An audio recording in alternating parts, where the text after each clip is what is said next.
यमुनानगर के जोगिंदर नगर की रहने वाली 40 वर्षीय आशा वर्कर पारुल की देर रात अस्पताल में इलाज के दौरान मौत हो गई और उसके पति का नाम राजकुमार है। पारुल के पास 2 बच्चे हैं। पारुल यमुनानगर के जोगिंदर नगर की रहने वाली थी। पारुल की उम्र 40 वर्ष है। पारुल आशा वर्कर के पद पर तैनात है।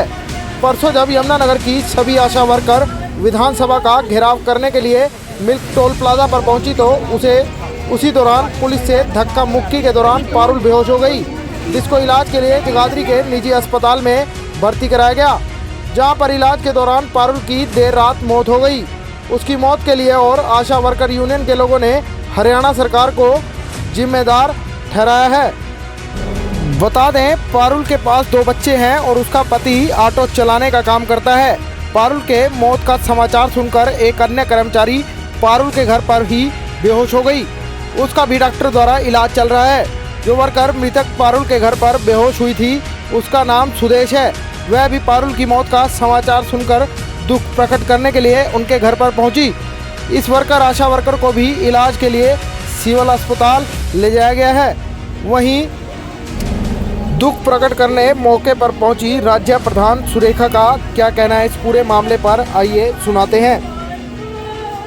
तो देखो, परिवार को लगा है, उनके बच्चों को लगा है, जिनके घर से 1 साल चला गया और हम सब जानते हैं कि हम उसको वापस नहीं ला सकते। हम गहरे सदमे में हैं और वो बहुत ज़्यादा टेंशन में थी।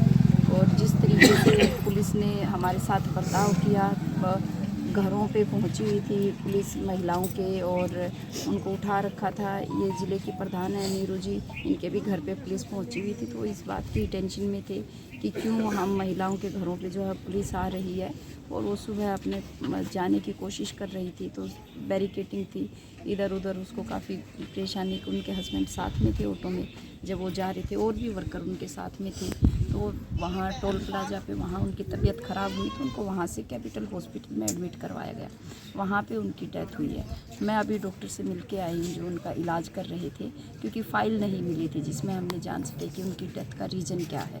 तो इसीलिए मैं हॉस्पिटल जाके आई हूँ अभी, कैपिटल हॉस्पिटल।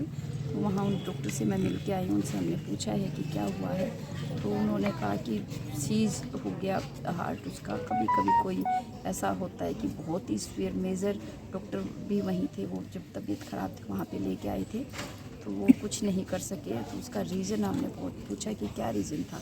डॉक्टर ने यही कहा रीज़न तो सीवियर टेंशन हो सकती है, डिहाइड्रेशन, या वो धूप में रही होगी तो वो हो सकता है। वो हम सब जानते हैं, हम धूप में भी थे, हमारे पास पानी भी नहीं था, हमारे पास जो है टेंशन भी बहुत ज़्यादा थी। पुलिस जिस तरह से हमारा पीछा कर रही थी, जिस तरह से हमें रोका गया था, हमारे पास पीने के पानी तक भी उपलब्ध नहीं थे। ये समस्या थी और ये हमें लगता है इसके रीज़न बना है। अब हमारी सरकार से भी कि चला गया जो परिवार से एक व्यक्ति, हम उसको वापस नहीं ला सकते, हम ये सब जानते हैं। लेकिन ये हम स्वास्थ्य मंत्री अनिल विज से भी हमारी रिक्वेस्ट है कि हम उनके परिवार के लिए जो कर सकते हैं वो हमें करना चाहिए। हम भी सोचेंगे हम क्या कर सकते हैं उनके परिवार के लिए, उसके बारे में। तो क्या प्रधान जी जो मौत के लिए जिम्मेवार है सरकार है? देखो, मौत के लिए तो बहुत सारी आशाओं की डेथ हो चुकी है पिछले दिनों में। अब हम इसको सरकार कहेगी कि हम कैसे जिम्मेदार हैं। हम ये मानते हैं कि जिस तरीके से महिलाओं को परेशान कर रखा है, जिस तरह से परेशान किया हुआ है महिलाओं को, यही उसकी वजह है। आज हम सब महिलाओं को अपना त्यौहार मनाना